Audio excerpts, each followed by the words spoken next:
Welcome to sauce TV. నేను మీ ఆబిద్ హుసేన్. ఈరోజు మనకు కృష్ణాష్టమి కాబట్టి కృష్ణాష్టమి పర్వదినంలో భాగంగా మనమైతే ఇస్కాన్ టెంపుల్లో ఉన్నాం. మనతో పాటు డాక్టర్ సుఖదేవ స్వామి ఉన్నారు, ఇస్కాన్ టెంపుల్ అధ్యక్షులు. మరి వారితో మాట్లాడి కృష్ణాష్టమి విశిష్టత ఏంటి తెలుసుకుందాం. నమస్కారం స్వామీజీ.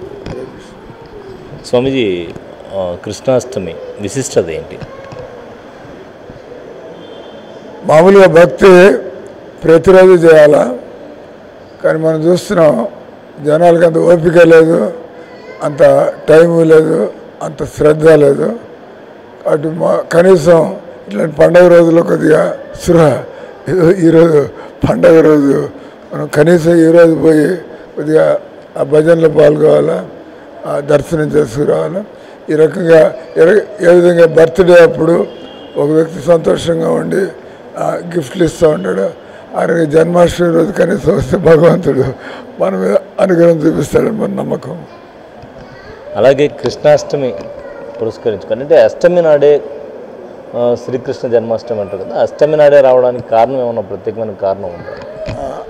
అష్టమి నాడే రావాలట్లేం కారణం లేదు, కానీ భగవంతుడు వచ్చాడంటే అది మనకు మామూలుగా అంటారు కదా, చవితి మంచిది కాదు, నవమి మంచిది కాదు ఇట్లా. కానీ ఇటువంటి రోజుల్లో భగవంతుడు ఏ రోజైతే భూమి మీదకి వచ్చాడో దాన్ని శుభదినం అంటారు. ఆ రోజు మామూలుగా ఉండే మన చవితులు, సప్తములు వీటికి సంబంధం లేకుండా మనం దీన్ని ఒక పవిత్రమైన రోజుగా లేదా శుభదినంగా భావించవచ్చు. అలాగే గీతాసారం ఏం చెబుతుంది? మనం భగవంతుడితో సంబంధం లేకుండా అనాథల్లాగా దిక్కులేని వాళ్ళలాగా ఉండి ఇక్కడ మనం ముసలితనం, రోగం, చావు బలవంతంగా అనుభవిస్తున్నాం. భగవద్గీత సారాంశం, మానవ జన్మ దొరికిన వాళ్ళు టైం పాటు చేసుకోకుండా గీత 18వ అధ్యాయంలో 66వ శ్లోకంలో సర్వధర్మాన్ పరిత్యజ్య మామేకం శరణం వ్రజ అహం సర్వ పాపేభ్యో మోక్షయిష్యామి మా శుచా. ఎవరైతే భగవంతుడి శరణ, మనుషులు ఎంత దుర్మార్గులైనా ఎంత బలహీనలైనా వాళ్ళు భగవంతుడి శరణ పొందినట్లయితే అటువంటి వాళ్ళు ఆ భగవంతుడి దయ వల్ల మానవ జీవితంలో వాళ్ళు ఆత్మసాక్షాత్కారాన్ని పొంది వాళ్ళు మోక్షాన్ని పొందవచ్చు. అలాగే శ్రీకృష్ణ జన్మాష్టమి రోజు మనం ఇళ్లలో అయితే పూజా విధానం ఏ విధంగా చేసుకోవాలంటే?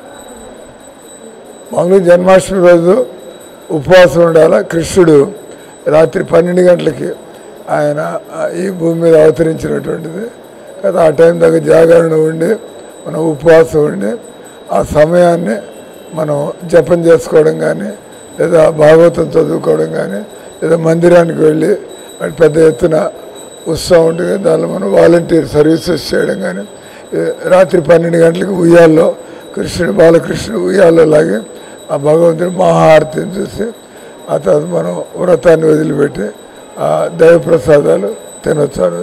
ఈ విధంగా జన్మాష్టమి అంటే రాత్రి 12 దాకా వెలుగు నుండి మనం భగవత్ చింతనలో గడుపుతూ 12 గంటలకి ఈ పూజ ఇవి చేసుకుని ఆ తర్వాత మన కార్యక్రమాలు చేసుకుంటాం.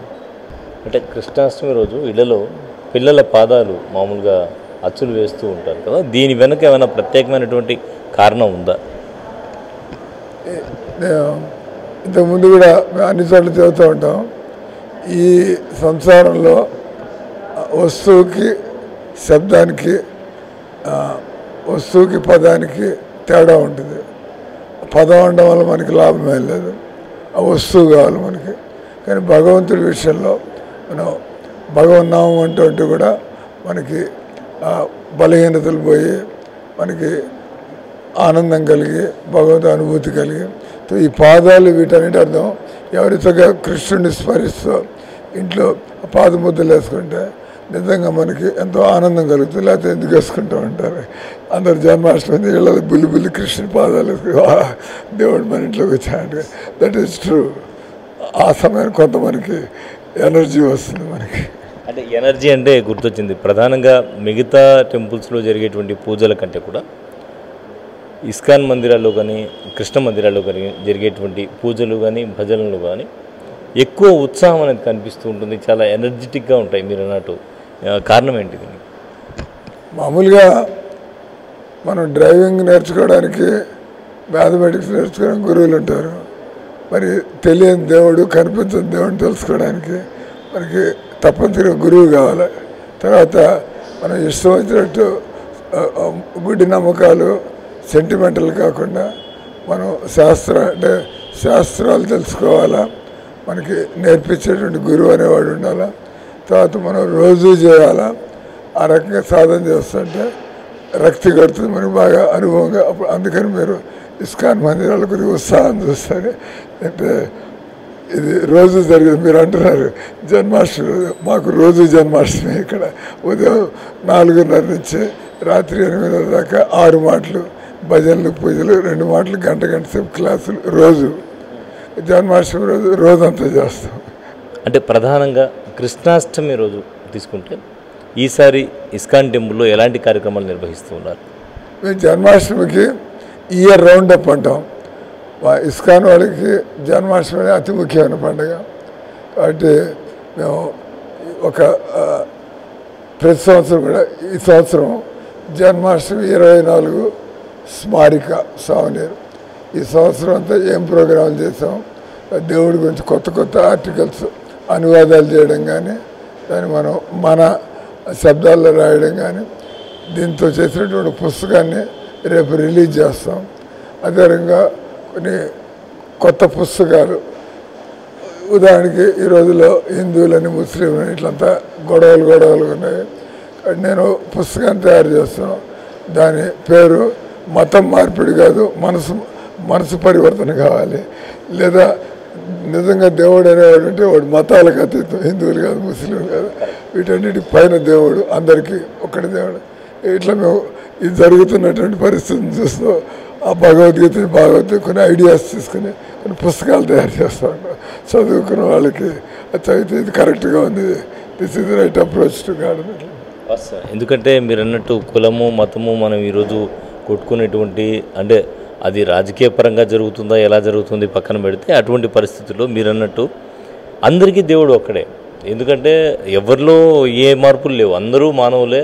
అందరూ మానవులుగా ఉన్నప్పుడు మీరు అన్నట్టు గీతాసారం ప్రకారం ఎక్కడ కూడా మత ప్రస్తావన లేదని చెప్తున్నారు. కాబట్టి ఇది ఒకటి అడుగుతూ ఉంటాం, మీకు యాక్సిడెంట్లో కన్నుపోయే పరిస్థితి అనుకోండి, మీరు కన్ను లేకుండా బతికే ఉంది, డాక్టర్ పరిగెత్తాలా, మీరు వెళ్తే మీరు అనుకోండి ఆ డాక్టర్ ముస్లిం అనుకోండి, కానీ మంచి పేరున్న డాక్టర్, కానీ నేను ముస్లిం దగ్గరికి వెళ్ళాలంటే నీ కన్నే పోతుంది. అట్లా దేవుడి విషయాల్లో మనం ఇది ఇట్లా మీరే జ్ఞానాన్ని పొందడం నుంచి వంచితులు అవుతారు. మీకు దేవుడిని నమ్మకుంటే లాక్కోవాలి, ఏ పుస్తకం పడితే ఆ పుస్తకం దేవుడి మీద చదివి దీని నుంచి నాకు దేవుడి గురించి ఎక్కువ తెలుసుకోవడానికి ఏం సమాచారం ఉంది. ధన్యవాదాలు స్వామీజీ. ఇప్పుడున్న ప్రస్తుత పరిస్థితుల్లో గీతా సారాంశాన్ని గురించి ప్రతి ఒక్కరూ అర్థం చేసుకోవాలి. అజ్ఞానం నుంచి విజ్ఞానంలోకి మరలడానికి, ఆ మార్గంలో పయనించడానికి గీతా సారాంశం ఒక్కటే మార్గం అని చెప్పి ఒక మంచి మెసేజ్ని అయితే మా ప్రేక్షకులకు అందించారు. ధన్యవాదాలు. ఇది ఇవాల్టి ప్రత్యేక కార్యక్రమం. మరో ప్రత్యేక కార్యక్రమం మళ్ళీ కలుద్దాం. కెమెరామ్యాన్ వంశీ కృష్ణారెడ్డితో హుసేన్ సాస్ టీవీ నెల్లూరు.